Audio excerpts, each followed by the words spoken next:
a tale of fairness and resolve in the skies. The airport terminal buzzed with the familiar symphony of rolling suitcases, distant announcements, and the chatter of eager travelers.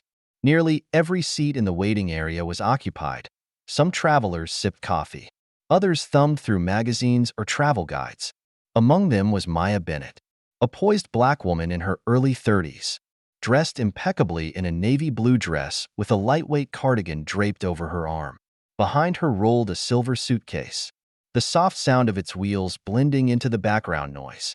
Maya exuded confidence and warmth, though there was a hint of fatigue in her expression. She was traveling to San Francisco to deliver a keynote speech at a prominent conference on racial equity in corporate culture. As she stood near Gate 14, waiting for her group to be called, her mind reviewed the points she wanted to emphasize in her address. This was not just another speech. It was an opportunity to ignite meaningful change. Ladies and gentlemen, we're now boarding Flight 428 to San Francisco, came the voice over the loudspeaker. Passengers in Group A, please proceed to the boarding line. Maya glanced at her boarding pass. Group A. She approached the line with calm assurance, noting the usual mix of travelers, families, business people, honeymooners, all funneling through the gate.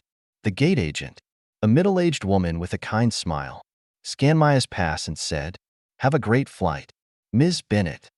"Thank you," Maya replied warmly as she stepped into the jetway. Inside the plane, the hum of activity surrounded her. Passengers stowed their luggage, adjusted their seats, and rummaged for headphones or snacks. Maya found her seat in row 14, an aisle seat she had selected specifically for comfort. She placed her silver carry-on in the overhead bin and her handbag beneath the seat in front of her before settling in. Nearby, a young boy in row 16 fidgeted nervously, clearly traveling alone. Behind Maya, an elderly couple chatted softly, their excitement about visiting family evident. Maya smiled to herself, momentarily distracted from her thoughts about the conference. As the plane filled, Maya noticed a flight attendant with sharp cheekbones and a slightly tense demeanor weaving her way through the cabin. Her name tag read Alyssa. Though Alyssa offered pleasantries to other passengers, Maya sensed a slight hesitation when the attendant's gaze lingered on her. A misstep. After the plane reached cruising altitude, the cabin lights dimmed, and the flight attendants began beverage service. Maya requested a tea, which Alyssa delivered without much interaction. Alyssa's manner was polite, but noticeably less friendly than with other passengers, who received compliments and jokes along with their orders. Later, Alyssa approached Maya again. "Ma'am," she began, her tone clipped. "We have a passenger with a medical need who requires an aisle seat near the front. Would you mind moving to the rear of the plane?" Maya frowned slightly. "This is the seat I specifically booked. Are there no other aisle seats available?" Alyssa's face tightened. "This seat is most suitable for their needs. We'd appreciate your cooperation." Maya's eyes scanned the cabin, noting several other open aisle seats. She replied calmly, "I'm happy to move to another seat of equal or better quality if it's truly necessary. But I see other options. Why must I give up my seat?" Alyssa's tone turned icy. "Are you refusing to comply?" Maya's heart raced, but she held her ground. "I'd like to speak with the lead attendant for clarification. Please." Alyssa huffed and walked away, leaving a murmur of tension among nearby passengers. Moments later, another flight attendant named Lucy, with a warmer demeanor, arrived to address the issue. Lucy assured Maya she was under no obligation to move and offered a quiet apology for the confusion.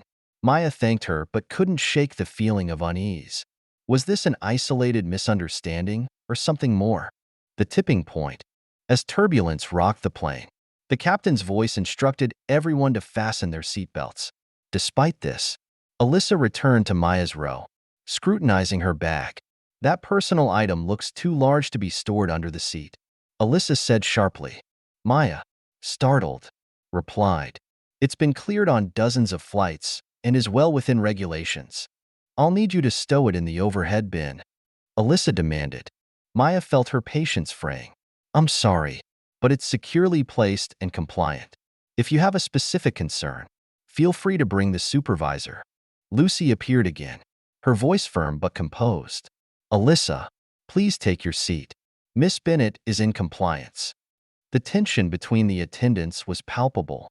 Passengers exchanged glances, clearly unsettled by the exchange. One elderly woman leaned toward Maya and whispered, "You're handling this better than most would. Stay strong."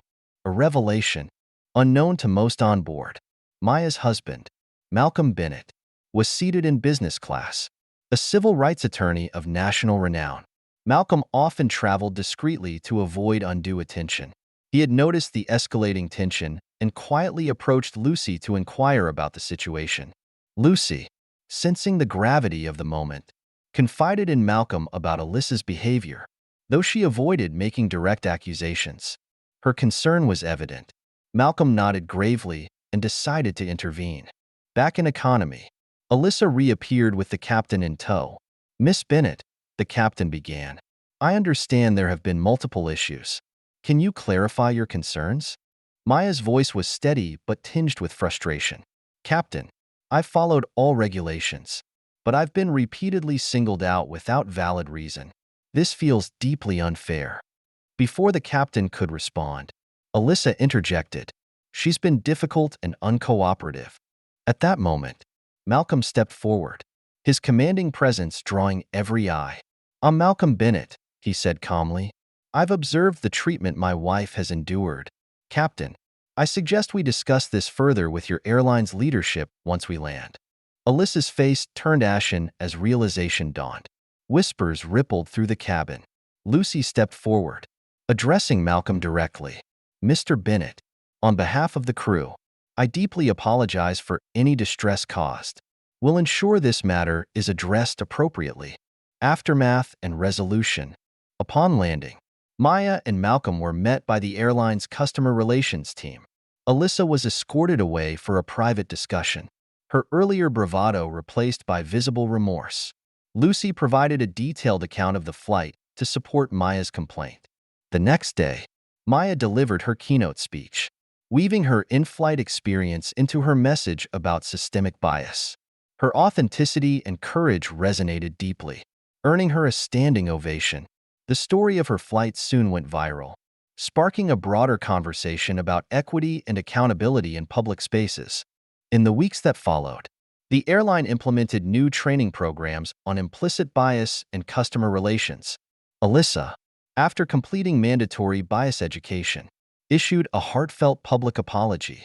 Maya and Malcolm continued their advocacy, using the incident as a catalyst for meaningful change.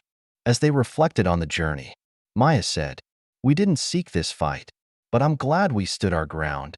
Malcolm smiled. "Sometimes the fights we don't choose are the ones that matter most." Their story became a beacon, reminding others that dignity and fairness should never be optional. No matter where you are, even 30,000 feet in the air.